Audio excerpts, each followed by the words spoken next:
প্রথম থেকেই মানে হাইকোর্টে যখন জাজমেন্টটা আমাদের ক্যান্সেল মানে হাইকোর্টে যখন আমাদের প্যানেলটা ক্যান্সেল হয়েছিল তখন আমরা এক্সপেক্ট করেছিলাম যে সুপ্রিম কোর্ট যেখানে সর্বোচ্চ একটা বিচারালয় সেখানে আমরা নিশ্চয়ই এর কিছু সমাধান পাবো।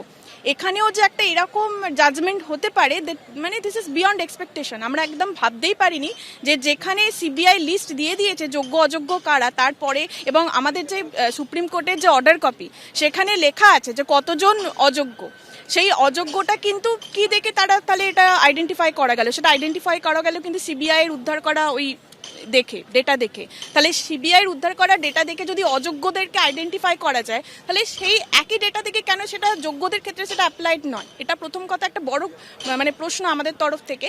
যেহেতু মানে আমাদের প্রতি কোনো অ্যালিগেশন ছিল না, আমরা পরীক্ষা দিয়েছি, ইন্টারভিউ দিয়েছি, ভেরিফিকেশন হয়েছে, তারপর সিলেক্টেড হয়েছি, তারপরে যদি দুর্নীতির কারণে আমাদের চাকরি যায় সেটা তো মানে এখানে মানে দেওয়ালে আমাদের পিঠ থেকে গেছে। আর আজকের যে আলোচনা সভাটা ছিল, যেটা আলোচিত হয়েছে বিষয়গুলো, সেগুলো সবকিছু মেনে নেওয়ার মতো নয়। আমাদেরকে এখন বলা হয়েছে যে একটা ভলেন্টিয়ার সার্ভিস দেওয়ার জন্য স্কুলেতে, যেহেতু যতক্ষণ না গভর্নমেন্ট রিভিউ পিটিশনে যাচ্ছেন এবং কিছু ক্লারিফিকেশন গভর্নমেন্টের নেওয়ার আছে, সেই রিভিউ পিটিশন এবং ক্লারিফিকেশন না নেওয়া পর্যন্ত আমরা অ্যাটলিস্ট এখন স্কুলে জয়েন করি, এটা বলা হয়েছে।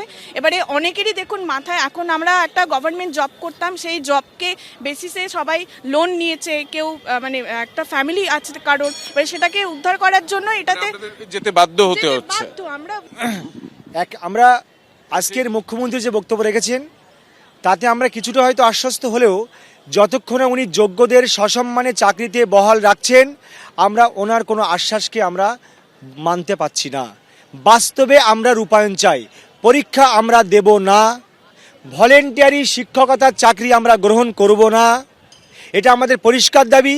এবং যেভাবে আমরা সসম্মানে চাকরি করছিলাম, যে বেতনে চাকরি করছিলাম, রাজ্য সরকার দুর্নীতি করেছে, সেই সরকারের দায়ে আমরা চাকরি হারা। তাই ওনাকে কোন পদ্ধতিতে কোন উপায়ে সুপ্রিম কোর্ট থেকে রিভিউ করে কি কিউরেটর করে কিভাবে চাকরি আমাদেরকে ফিরিয়ে আনবেন, এ দায় রাজ্য সরকারের, এ দায়িত্ব মুখ্যমন্ত্রীর।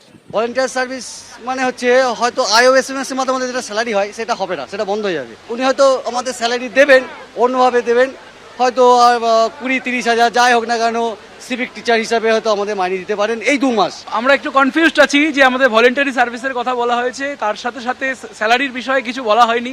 আমার ব্যক্তিগতভাবে 20,000 এন্ড অ্যাবাভ ইএমআই দিতে হয়, সেক্ষেত্রে আমি ভীষণ দুশ্চিন্তা নিয়ে বাড়ি ফিরবো। উনি যে কথাটা বললেন, যে ইয়ের কথাটা, যে স্কুলে যেতে এবং ভলেন্টিয়ার সার্ভিস করার জন্য যে কথাটা বললেন সেই ব্যাপারটাও ক্লিয়ার নয়, এবং উনি বললেন যে আমরা যেভাবে পুষিয়ে দেবো, এই কথাটার মানেটাও আমার কাছে ক্লিয়ার নয়। ভলেন্টারি বলতে উনি কোর্টকে মান্যতা দিতে গিয়ে যদি এই ওয়ার্ডটা ইউজ করে থাকেন, ওয়েল অ্যান্ড গুড, কিন্তু ভলেন্টিয়ারি বলতে গিয়ে যদি উনি এটা বলে থাকেন যে আমরা অ্যাকচুয়ালি অধিকারের বাইরে স্বেচ্ছাশ্রম দিচ্ছি, জীবিকার তাতে কোনো ব্যাপার নেই, তাহলে এটা কিন্তু মানা যাবে না।